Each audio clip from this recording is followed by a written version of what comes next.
আসসালামু আলাইকুম। আমি আপনাদের ভোলা ৪ কর্পোরেশন মনপুরার হাতপাখা প্রতীকের এমপি পদপ্রার্থী প্রফেসর কামাল উদ্দিনের বড় মেয়ে মারিয়া কামাল। তো আমরা আজকে সকালবেলা পৌরসভা ৬ নং ওয়ার্ডে আমার কিছু মহিলা কর্মীদেরকে নিয়ে দাওয়াতি কাজে নেমেছিলাম সকাল ৯টা বা ৯:৩০-টার দিকে।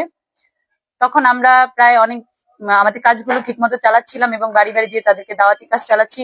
ইতিমধ্যে যখন আমরা পথে নামলাম, আমরা রাস্তায় নামলাম, তখন আমাদেরকে দুটি জামাতের ভাই অকথ্য ভাষায় বিভিন্ন রকমের গালিগালাজ অকথ্য ভাষায় কথা বলা শুরু করলো এবং তারা আমাদেরকে বাধা প্রদান করলো আমাদের দাওয়াতি কাজে।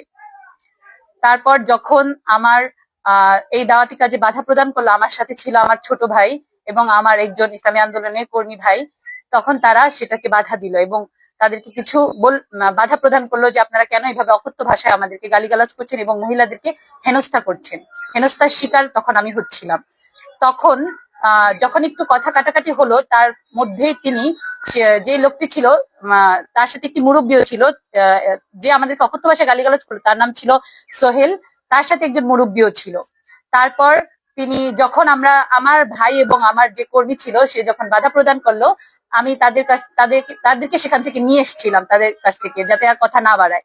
কিন্তু সেই লোক, সোহেল নামে সেই লোক থামলো না। তিনি তার কিছু নেতাকর্মীদেরকে, তাদের কিছু কর্মীদেরকে ফোনের মাধ্যমে ডেকে এনেছিল সেখানে। ইতিমধ্যেই তারা উপস্থিত হয়েছিল। তাদের মধ্যে প্রধান ছিল হচ্ছে আলাউদ্দিন নামের এক লোক। তার সাথে কিছু লোক নিয়ে তিনি হোন্ডা দিয়ে এখানে স্পটে চলে আসলো এবং আমাদেরকে হেনস্থার স্বীকার করলো। ইতিমধ্যে সে আমার কিছু ভিডিও ক্লিপস নেওয়ার চেষ্টা করলো। তখন আমার কর্মী, আমার ভাই, তারা দুইজনই বাধা প্রদান করলো এবং তাদের মধ্যে হাতাহাতি শুরু হয়ে গেল। তারপর তারা একটি পর্যায়ে আমাদেরকে, যখন মহিলাদেরকে ভিডিও করলো তখন এবং হেনস্থার স্বীকার করলো, তখন আমার ভাই এবং ফয়সাল আমাদের কর্মী, সে একটু বাধা প্রদান করলো। তারা মারপিট শুরু করে দিল, সেখানেই তাদের উপর হামলা চালালো এবং আমি যখন সে হামলাকে বাধা প্রদান করতে চেষ্টা করলাম যে না, আজ যাতে এটা না বাড়ে, তখন তারা আমার ভাই এবং ফয়সালের উপরে আরো আক্রমণ করলো এবং আমাকে হেনস্থার স্বীকার করলো এবং আমাকে একটি পর্যায়ে তারা গায়ে ধাক্কা দিয়ে ফেলে দেয়। তো আমার প্রশাসনের কাছে একটি আবেদন যে এখন আমরা কি এই বাংলাদেশের এই রাজনীতি চাচ্ছি, বা হচ্ছে আমরা কি এখন আমাদের এই বাংলাদেশ চাচ্ছি যেখানে আমরা স্বাধীন মতো ধর্ম মত নির্বিশেষে আমরা আমাদের প্রচারণা কাজ চালাতে পারবো না?